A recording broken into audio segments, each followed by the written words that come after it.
Hello everyone. It's very common to notice strings while cooking lady's finger or okra. Okra pieces have natural tendency to get slimy when exposed to direct heat. Here I am to help you with how to keep okra non-sticky and non-slimy. Okra gets slimy after cutting into pieces. As you know, it sticks to knife and chopping board. Mixing okra initially too much on pan also increases slime. Usually many people end up adding too much oil to avoid sticking.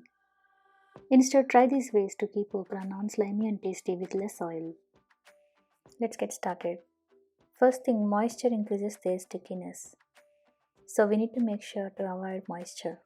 After washing okra, let them dry for 10 minutes or pat dry with kitchen napkin. Add salt after okra is cooked, as salt adds up moisture. Cook without lid initially until okra is sorted well. Later you can use the lid. Let's see 3 ways to avoid okra strings. First way. Once onions are half cooked, add okra pieces. After okra is lightly sauteed, add lemon juice around 2 teaspoons or half a lemon. Mix well. You will notice no more strings. Second way. Add around 2 teaspoons yogurt or curd. Keep stirring. Okra will be non-sticky.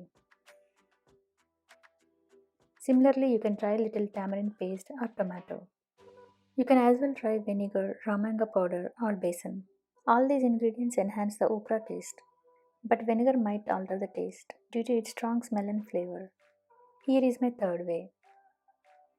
I'm going to air fry the okra in air fryer first.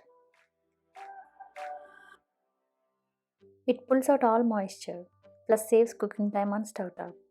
Air fry the okra at 360 Fahrenheit for 3 minutes. Mix halfway. It's going to run for total 7 minutes with 4 minutes of preheating time. Stay tuned for my full recipe for less oil okra fry using air fryer. As the okra is half cooked and moisture is already out, I'm adding salt now.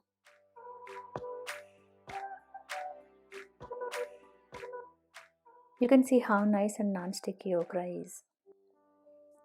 Hope you like my ideas and tips. See you again with many more tips and healthy recipes. Thanks for watching.